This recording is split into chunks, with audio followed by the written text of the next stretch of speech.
Boa noite a todos, graça e paz, amém? Irmãos, nós estamos aqui numa série de mensagens, já estamos aí caminhando para o final da primeira carta aos Coríntios. A gente começou lá no capítulo 1, está no capítulo 15 hoje, a gente vai começar o capítulo 15, tratando aí do tema da ressurreição. Então eu gostaria já, sem mais demandas, ler o texto, versículo 1 até o versículo 11, e aí depois a gente começa a nossa conversa acerca dessa série de mensagens. Só lembrando, o título dessa série de mensagens que a gente começou lá em abril é Cruciforme em Formatação, ou seja, nós estamos tentando olhar para a primeira carta de Coríntios a partir da forma da cruz, a partir do modelo da cruz, e a partir do modelo da cruz perguntar como nós cristãos devemos ser formatados ao modelo da cruz.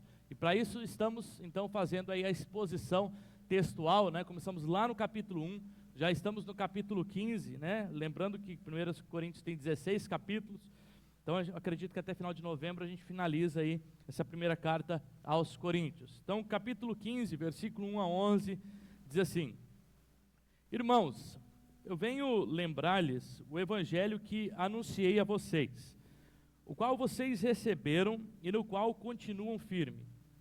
Por meio dele vocês também são salvos, se retiveram a palavra, assim tal como preguei a vocês, a menos que alguém tenha crido em vão.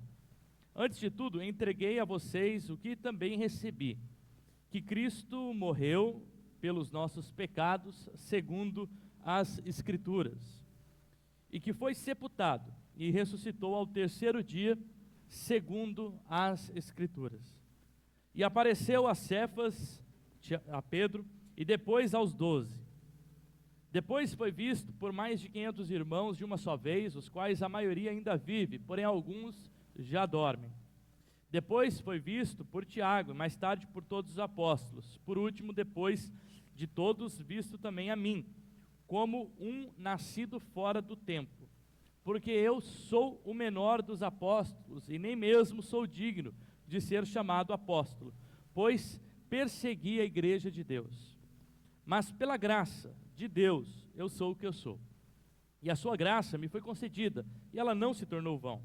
Pelo contrário, trabalhei muito mais do que todos eles. Todavia não eu, mas a graça de Deus comigo. Portanto, seja eu, sejam eles, assim pregamos e assim vocês creram. Pai, nós estamos aqui diante da Tua palavra, nós queremos colocar, Jesus, o nosso coração diante do Senhor, diante da Tua palavra, nessa noite de ceia. Pedimos que o Teu Espírito Santo fale aos nossos corações, que o Teu Espírito Santo ministre as nossas vidas, por meio dessa palavra da ressurreição de Cristo Jesus. Deus, nós abrimos a nossa mente, abrimos o nosso coração, abrimos, ó Deus, Pai, a nossa existência, para que o Senhor possa falar aos nossos corações, em nome do Senhor Jesus Cristo, amém. O título da mensagem é A Realidade da Ressurreição de Cristo. Isso porque nós entendemos que o capítulo 15, aqui de 1 Coríntios, Paulo procura justamente estabelecer o fato de que Cristo ressurgiu e está ressurreto.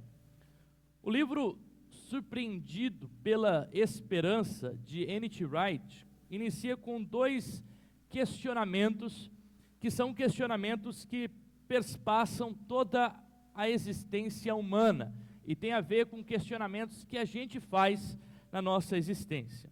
O primeiro questionamento é o que nós esperamos, qual é a nossa esperança, o que nós cremos, o que esperamos.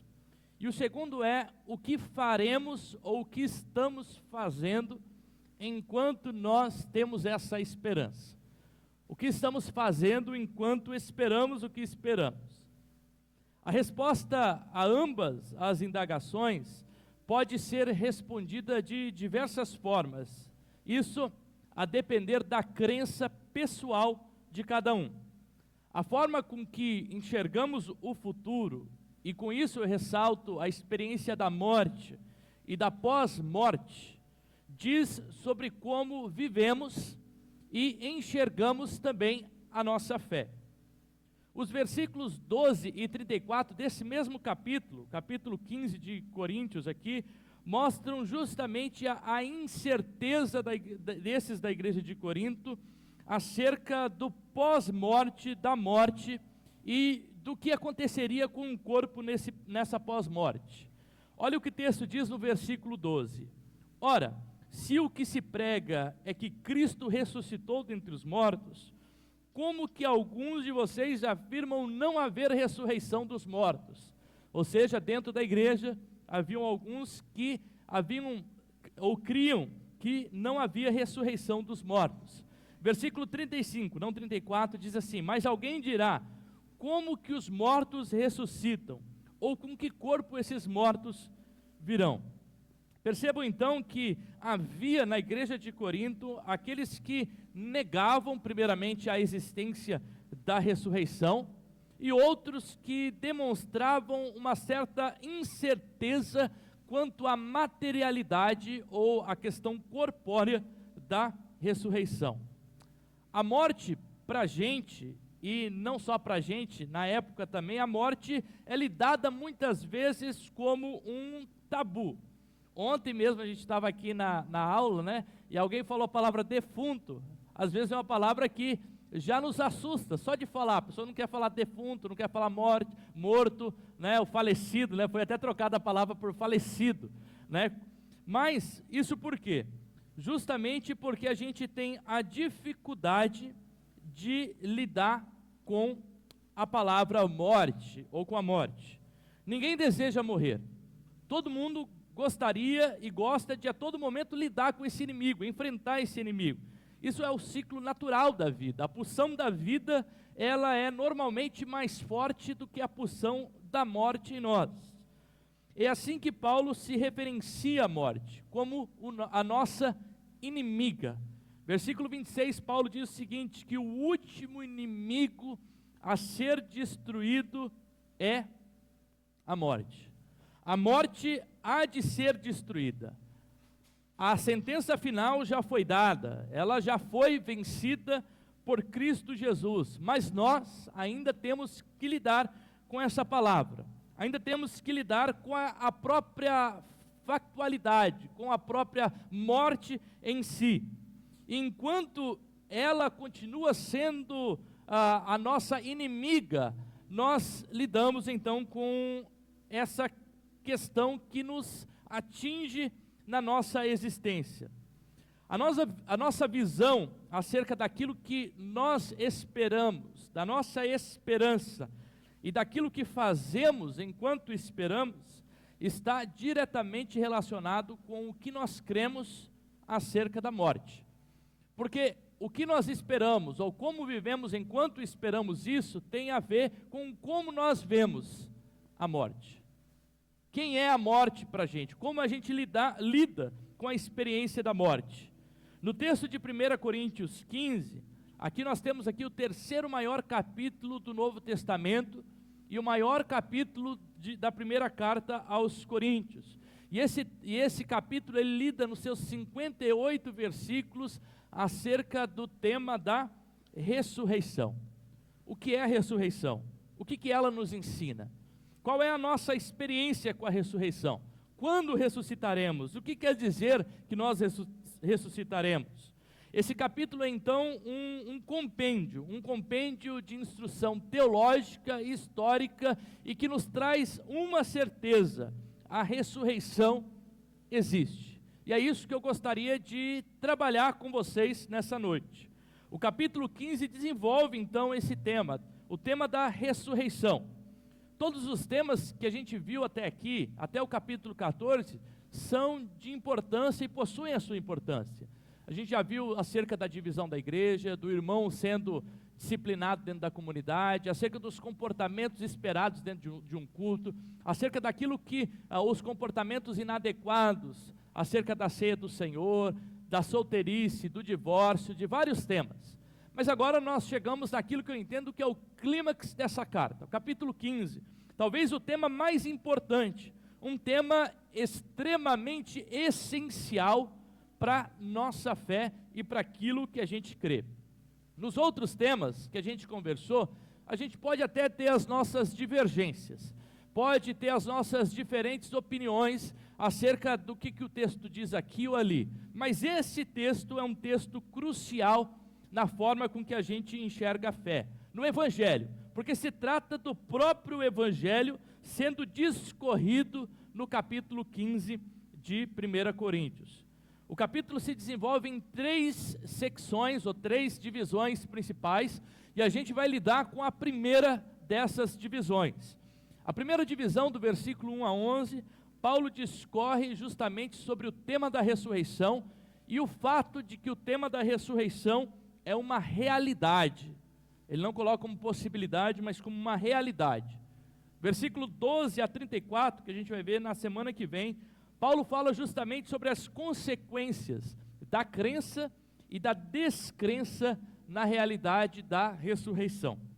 E por fim, versículos 35 a 58, Paulo trabalha a respeito da natureza da ressurreição ou do corpo glorificado. A verdade principal nesse capítulo é o seguinte: Jesus ressuscitou. Jesus está ressurreto. R.C. Sproul diz o seguinte, que um cristão não é um cético. Um cristão é uma pessoa que tem no seu coração um coração inflamado com a certeza da ressurreição.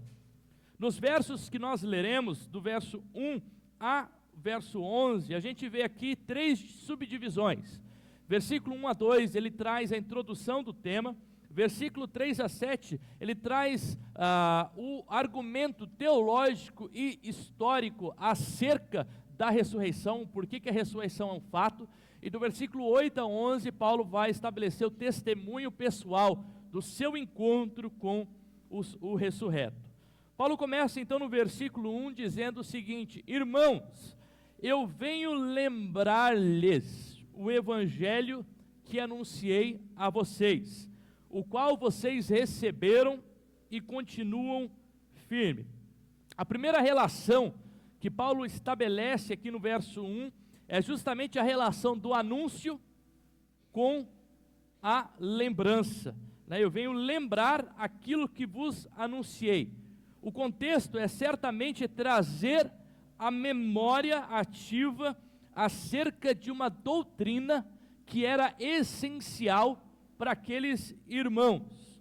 Os termos aqui, nos irmãos, eu venho vos lembrar, traz justamente essa relação de intimidade e de proximidade do próprio autor com os seus ouvintes ou com os seus leitores.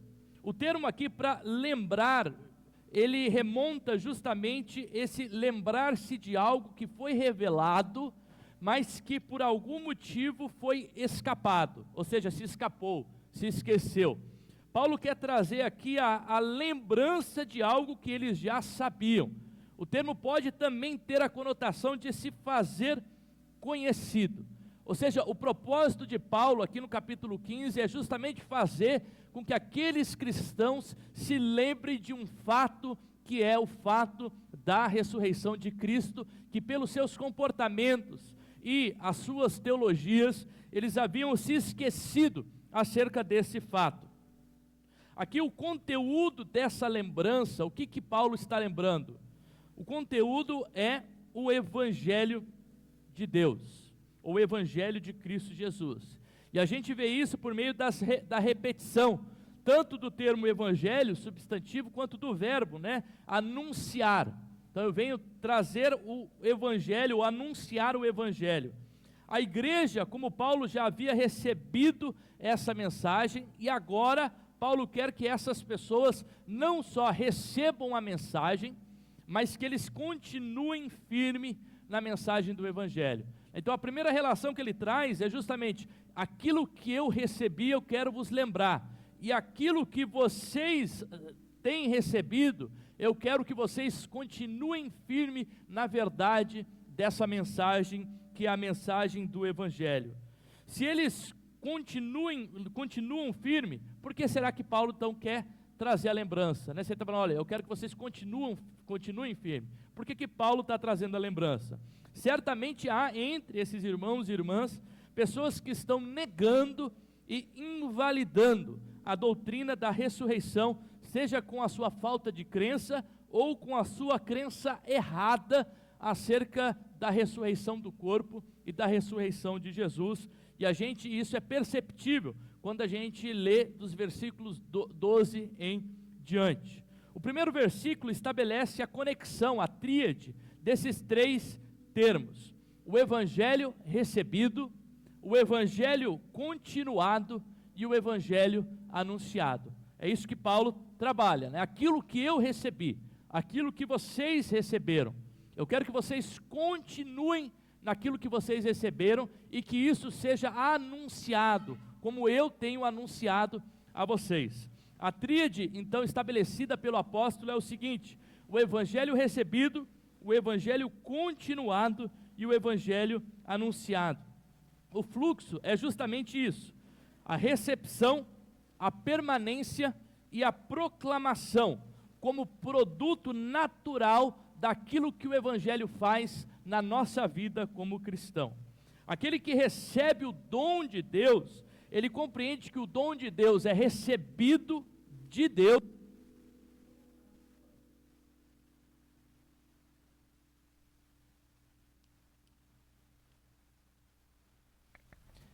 Esse dom atua em nós, e uma vez que o dom é atuante em nós e através de nós, esse dom deve também ser compartilhado a outras pessoas. É isso que a gente vê então por meio dessa tríade: recepção, permanência e proclamação.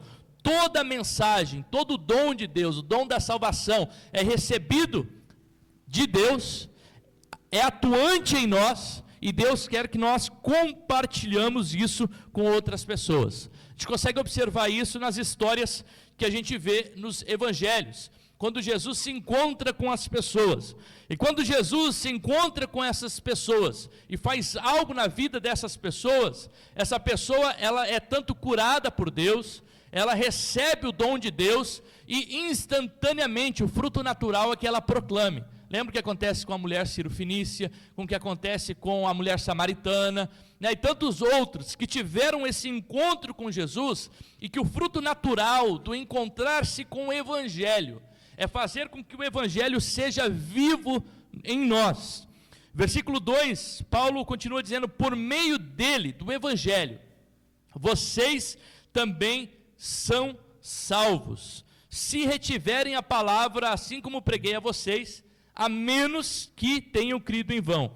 O versículo 2, ele traz então aqui uma afirmação, uma condicional e uma oposição. A afirmação é o seguinte: por meio do evangelho vocês são salvos. E essa afirmação é geral, ela é verdade para todos. Nós recebemos a salvação por meio do evangelho de Cristo Jesus.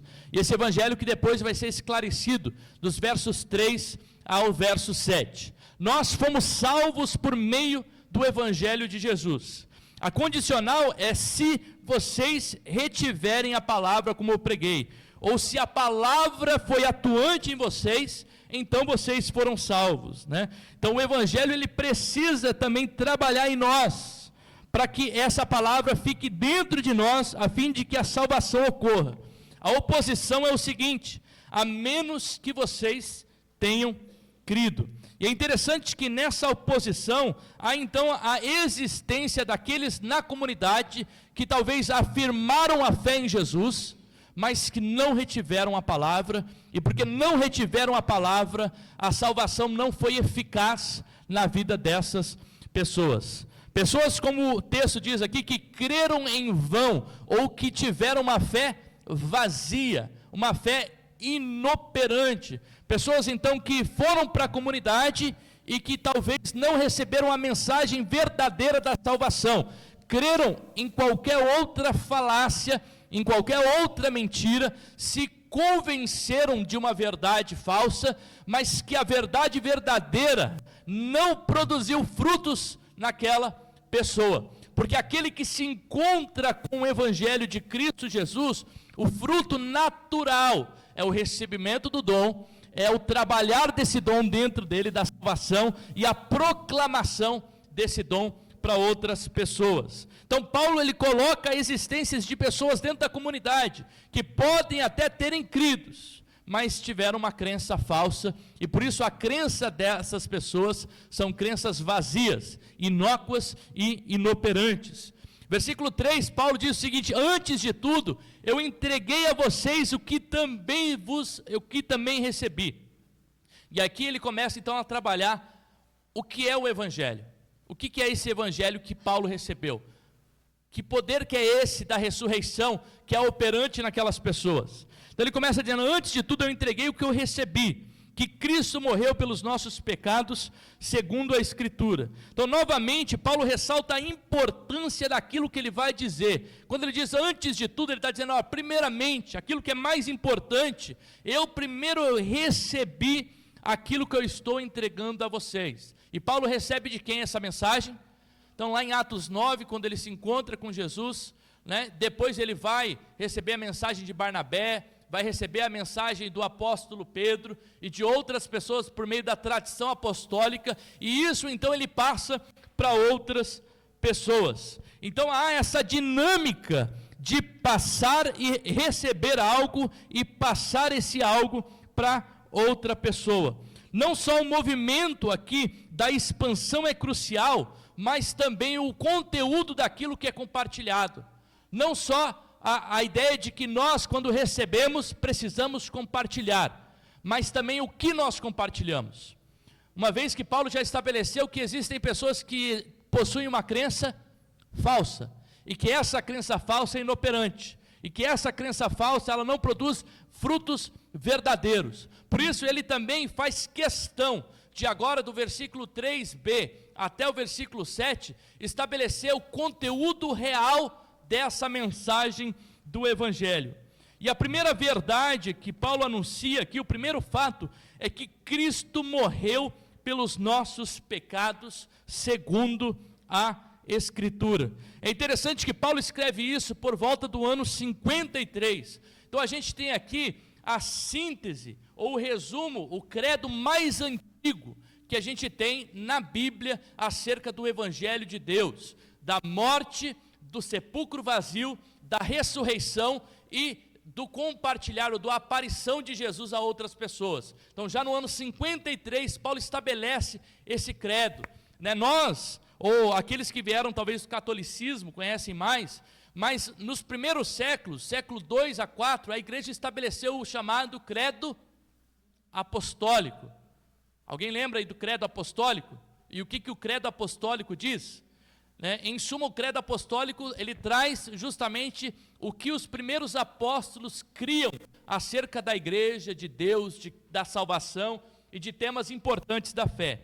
Olha o que o credo apostólico diz: creio em Deus Todo-Poderoso, Criador dos céus e da terra, e em Jesus Cristo, o seu único Filho, nosso Senhor, que foi concebido por obra do Espírito Santo, nasceu da Virgem Maria, padeceu sobre Pôncio Pilatos, e aí então, foi crucificado, morto, sepultado, e ao terceiro dia, ressurgiu dos mortos, subiu ao céu, está sentado à destra de Deus Pai Todo-Poderoso, de onde virá para julgar os vivos e mortos. Então esse era o credo da igreja, dos primeiros séculos, e Paulo já nos anos 53, ele fala acerca disso, de um Cristo que foi morto, crucificado, ressurgiu ao terceiro dia, participou da tumba vazia e que apareceu para várias pessoas. Então o primeiro fato que nós temos aqui é o fato de que Cristo morreu,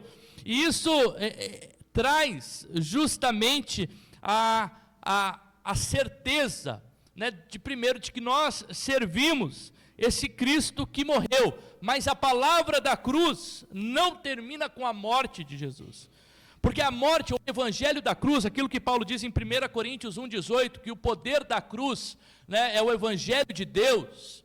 Se a morte, ou se o evangelho terminasse com a cruz, terminasse com a morte, o evangelho de Cristo seria como muitas outras religiões que terminaram com os seus profetas, ou com aquelas pessoas que eles criam mortos.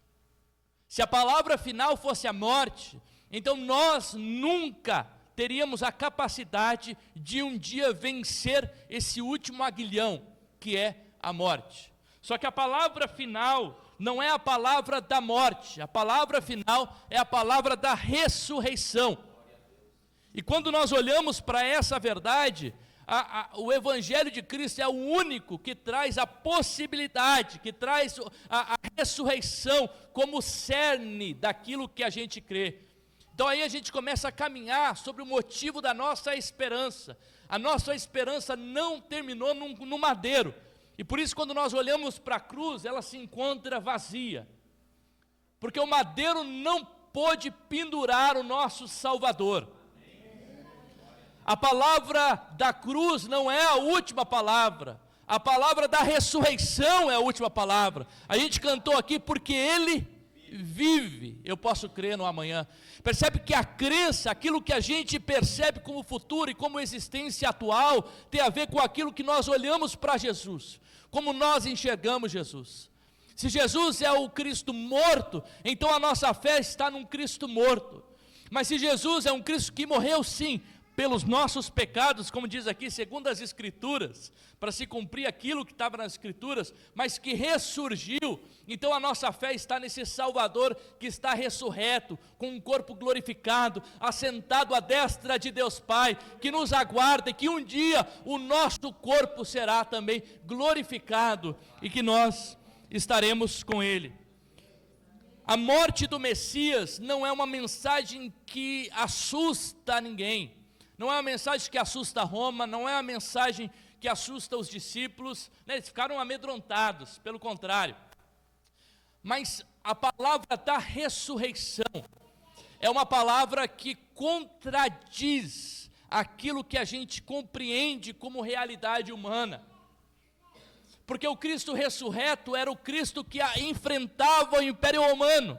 Um Cristo morto de nada servia, mas um Cristo ressurreto, esse Cristo tinha a palavra final sobre a morte. E por isso que nos primeiros séculos eles fizeram de tudo para silenciar a palavra da ressurreição e para inventar histórias, anedotas, né, acerca do Cristo não ressurreto, né, de tantas outras desculpas e histórias criadas para falar Cristo não ressurgiu. Porque o próprio versículo posterior, versículo 16, salvo engano, Paulo vai dizer o seguinte: porque se Cristo não ressurgiu, então é vã a nossa fé. A mensagem do Evangelho e da cruz, ela só tem poder porque nós cremos num Cristo ressurreto. O segundo fato que é estabelecido aqui no versículo 4, é que ele foi sepultado, e o terceiro fato, que ele ressurgiu ao terceiro dia. O sepultamento de Jesus e a morte afirma que verdadeiramente Cristo passou pela condição da tumba, do sepultamento. Ao contrário do que muitos estabelecem, né, que ele passou numa experiência de quase morte, de que o corpo dele foi escondido para que as pessoas não vissem, né, de que é uma experiência só dos discípulos, né. Quando Paulo estabelece que Cristo foi sepultado e que ressurgiu ao terceiro dia, segundo as Escrituras, novamente ele estabelece aqui, né, palavra autoritativa é das Escrituras, como o Antigo Testamento, como os profetas, como o Antigo Testamento olhava e predizia esse Cristo que viria, que morreria, que ressurgiria ao terceiro dia. E é por isso que a palavra da ressurreição passa a ter vida, porque o terceiro fato é que o Cristo ressurgiu, e ressurgiu no tempo histórico. Quando ele diz assim, ó, ressurgiu ao terceiro dia, Paulo faz questão de trazer na história, na cronologia. Existiram 3 dias de escuridão, 3 dias de um Cristo, do Deus, homem, morto, sepultado numa tumba, os dias mais escuros talvez da humanidade. Mas a escuridão desses 3 dias não puderam segurar a claridade e a luz do Cristo ressurreto. É porque no terceiro dia, a tumba ela estava vazia, porque tiveram várias testemunhas, é que hoje a gente, depois de 2000 anos, nós podemos depositar esperança, fé e crermos na ressurreição de Jesus. Percebe como isso é central, aquilo que a gente crê? como a ressurreição tem a ver com aquilo que é de mais importante para a nossa fé.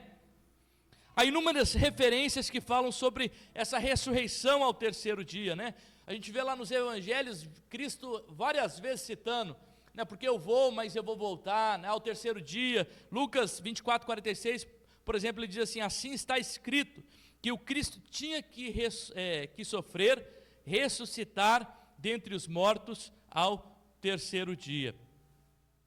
O quarto fato é estabelecido dos versículos 5 a 7, quando Paulo diz o seguinte: apareceu, agora a aparição de Cristo, a Cefas, depois aos 12, depois foi visto por 500, depois foi visto, dos quais a maioria ainda vivem, e alguns dormem, depois foi visto a Tiago, e depois foi visto por todos os apóstolos. Então Paulo faz questão em trazer justamente essa cronologia, né, do Cristo que foi morto pelos nossos pecados, ele foi sepultado, a tumba estava vazia, ao terceiro dia ele ressuscitou segundo as Escrituras, e não só ele ressurgiu, né, porque se alguém falar, olha, ele ressurgiu, essa palavra poderia ser a criação de qualquer pessoa, a criação dos apóstolos para continuar a mensagem do Cristo, para que a mensagem do Cristo pudesse não morrer.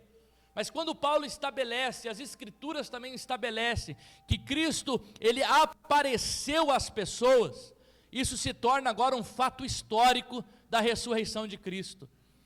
Porque Pedro experimentou a ressurreição de Cristo, porque os 11 discípulos experimentaram, viram o Cristo ressurreto, porque Paulo viu o Cristo ressurreto, porque Tiago, irmão de Jesus, viu o Cristo ressurreto, porque os 500 viram o Cristo ressurreto, porque os apóstolos e discípulos, e aí se entende um grupo maior que segue, viram o Cristo ressurreto. Paulo traz então aqui de uma forma física e verificável justamente a aparição desse Cristo. E a aparição de Cristo que traz a realidade do fato na história, do Cristo que não está morto, mas do Cristo que ressurgiu. Essa afirmação é o que diferencia a nossa fé como cristãos. O próprio apóstolo, ele vai dizer, né, se Cristo não ressuscitou, então é vã a nossa fé. E aí a gente vê então na história, quantos ataques tiveram a fé cristã, justamente no âmbito de destruir a ressurreição de Cristo. Mas aqui, quando nós vemos aqui, e a gente enfrenta isso, na nossa época moderna, o discurso da ressurreição ainda é um discurso estranho aos nossos ouvidos. Talvez não aqueles que creem, que depositem a fé no Cristo ressurreto, mas as pessoas que não creem em Jesus, falar para elas que Cristo ressurgiu aos terceiros dias, elas vão ter a mesma reação que os corintianos tiveram aqui. Como que a gente pode crer na ressurreição se não existe ressurreição? E se não existe ressurreição, como Cristo pode ter ressurreto? Porque justamente aqueles que depositam a sua fé na materialidade da existência, com um ceticismo tão grande que só consegue enxergar aquilo que é visto, aquilo que é palpável, aquilo que pode ser provocado e visto cientificamente, eles não conseguem reconhecer os mistérios da fé e os mistérios da atuação de Deus, de um Deus que opera milagres. E esse ceticismo moderno traz justamente esse tampão aos nossos olhos e faz com que a gente duvide do mistério e da ação de Deus. O campo da ressurreição, o campo do milagre, o campo da atuação de Deus está muito além do nosso campo etéreo, do nosso campo terreno, do nosso campo da nossa materialidade. Com certeza, com os nossos olhos, a gente não consegue perceber a grandeza da ressurreição, a grandeza do Cristo ressurreto, do Cristo que ainda hoje faz milagres.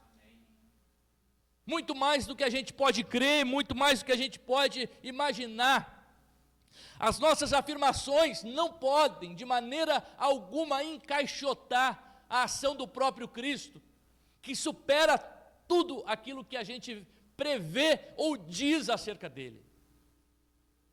Deus é muito mais do que aquilo que a gente afirma. Deus é muito mais do que aquilo que a gente pensa. Deus é muito mais do que aquilo que a gente percebe acerca dele. A ressurreição, ela traz justamente essa convicção, essa esperança. Percebe? O ser humano é fascinado com a vida pós-morte. As pessoas vivem a sua vida nesse dilema, se questionando. E por que é importante nós crermos de forma correta? Porque isso vai determinar a forma com que a gente vive a nossa vida. Por fim, dos versículos 8 a 11, Paulo retrata acerca da sua própria experiência com o Cristo ressurreto, do seu encontro pessoal com o Cristo ressurreto. E Paulo diz o seguinte: por último, depois de todos, foi visto também por mim como um nascido fora do tempo, porque eu sou o menor dos apóstolos, e nem mesmo sou digno de ser chamado apóstolo, porque persegui a igreja de Deus. Mas pela graça eu sou o que eu sou, e a sua graça me foi dada e concedida, não se tornou vão. Pelo contrário, eu trabalhei muito mais do que todos eles, todavia não eu, mas a graça de Deus. Portanto, seja eu ou sejam eles, assim pregamos e assim vocês creem. Paulo, por último, retrata o seu testemunho pessoal, a sua relação pessoal com a ressurreição de Cristo. Ele agora traz a junção da dimensão da proclamação, do falar de Cristo, acerca de Cristo, do Evangelho, com a dimensão da confissão e do envolvimento pessoal acerca daquilo que é informado. Paulo não está falando apenas daquilo que ele escutou, ou daquilo que ele foi informado, ou daquilo que ele recebeu, mas Paulo está falando de um encontro pessoal que ele teve com o Cristo ressurreto. A mensagem não apenas passou por ele, mas a mensagem o transformou de dentro para fora. O Evangelho não é algo apenas que é escutado, o Evangelho é algo que transforma quem somos. O credo não é apenas uma tradição passada, o texto ou o Evangelho é poder de Deus para transformação pessoal da forma que a gente vive a nossa vida. O apóstolo contrapõe justamente a sua visão acerca de si e a visão da graça. Vou levar um tombo aqui. A sua visão sobre si e a visão da graça sobre ele. O que ele diz sobre si, né? Eu sou o último dos apóstolos, o mais indigno. Eu fui perseguidor da igreja. Eu nem merecia ser chamado apóstolo. Mas pela graça eu sou o que eu sou. Pela graça nada disso foi em vão. Pela graça eu trabalhei muito mais do que todos. Paulo começa com um termo extremamente forte. Ele diz que ele é como nascido fora do tempo. O termo grego literalmente expressa aqui que a época em que Paulo se converteu é a época errada. A definição poderia ser assim: eu tive um nascimento prematuro, um aborto espontâneo. A ideia é que, diferente dos outros apóstolos, que tiveram o seu período natural de maturação ao se encontrarem com Cristo ressurreto, andaram com Cristo, até que um dia viram Cristo ressurreto, Paulo foi como um parto a fórceps, foi lá, foi arrancado antes da hora, e teve o seu encontro, então, narrado lá em Atos 9, de uma forma não natural. E por isso, quando ele olhava para si, ele fala assim: olha, eu sou um parto não natural, eu sou um aborto espontâneo, porque eu fui perseguidor da igreja, eu sou o menor desses apóstolos. Mas o que foi de anormal que aconteceu comigo, pela graça, isso promoveu salvação para outras pessoas. As verdades do texto, dos versos que a gente leu aqui, afirma justamente o evangelho da salvação, da ressurreição, que nos traz uma nova visão acerca daquilo que fazemos e para onde a gente caminha. E aqui a gente pode finalizar com as mesmas perguntas que a gente iniciou. O que esperamos? Qual é a nossa esperança? O que nós cremos?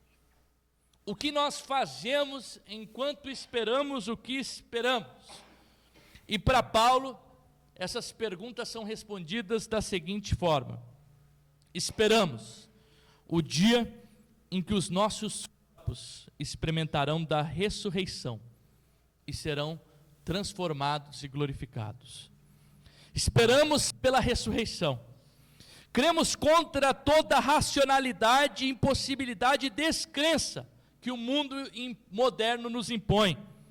Enquanto esperamos permanecemos, continuamos, caminhamos, transmitimos tal esperança, sabendo que é o poder da ressurreição, o poder do Evangelho em nós, que é operante e não por causa de nós. Olhamos, esperamos, cremos que um dia todos nós, num piscar de olhos, seremos ressurretos, o nosso corpo será glorificado e viveremos para a eternidade com Cristo Jesus. A nossa esperança não deve, e Paulo diz, não como é maldito, ou como é triste, ou o mais infeliz dos homens, é aquele que coloca a sua esperança aqui, nessa terra. E claro que a gente deve promover o reino de Deus enquanto vivemos aqui, mas compreender que o reino de Deus nunca vai chegar na sua magnitude total, 100% aqui onde a gente vive. A gente vai ver resquícios da imagem de Deus, resquícios do reino de Deus, mas também o pecado habita, e a gente vai ver resquícios desse pecado, dessa corrupção, daquilo que traz tristeza e tanto sofrimento e tanta angústia para o ser humano. Mas a gente, quando olha para frente, a gente sabe que a nossa esperança com Cristo é essa esperança da ressurreição. Eu quero, como Paulo, lembrar e anunciar. Lembrar aqueles que vivem como se isso não fosse uma verdade. De que a verdade da palavra final é da ressurreição e não da nossa morte. E anunciar para aqueles que talvez não creem nisso e que não conseguem com a sua mente explicar. Como diz uma música, ninguém explica Deus. As coisas de Deus não são para ser explicadas, elas são para serem cridas. E quem sabe, depois de crermos, Deus há de revelar para a gente alguma coisa acerca do conhecimento dele, como já está nas Escrituras. Que nós possamos depositar o nosso coração, e se você ainda não tem essa atitude de crença em Cristo Jesus, amanhã não é o dia, é hoje. Isaías diz, hoje é o dia de que nós recebemos a mensagem de Deus. É hoje que Cristo proclama para a gente a esperança da ressurreição. Precisamos depositar a nossa esperança nele. E hoje, nessa noite, é noite de você fazer essa oração do Cristo ressurreto. Deus, eu quero um dia estar contigo. Eu quero crer não só na ressurreição, mas eu quero crer na morte, no sepulcro vazio, no Cristo ressurreto, no Cristo que está visível, vivendo à destra de Deus Pai. Hoje à noite nós depositamos a nossa fé em Jesus. E se você não tem essa fé, eu quero que você, nesse momento, feche os seus olhos. Toda a igreja vai estar fechando os seus olhos. Que você levante as suas mãos. E que você faça essa oração. Deus, eu preciso que o Senhor me dê essa esperança. Eu não consigo ter essa esperança. Pelos meus olhos, eu não consigo perceber essa verdade. Mas assim como Cristo se revela a Tiago, a Pedro, aos discípulos, aos 500, Cristo se revela a mim nessa noite. Se revela ao meu encontro, se encontra comigo para que eu possa colocar a minha crença no Senhor.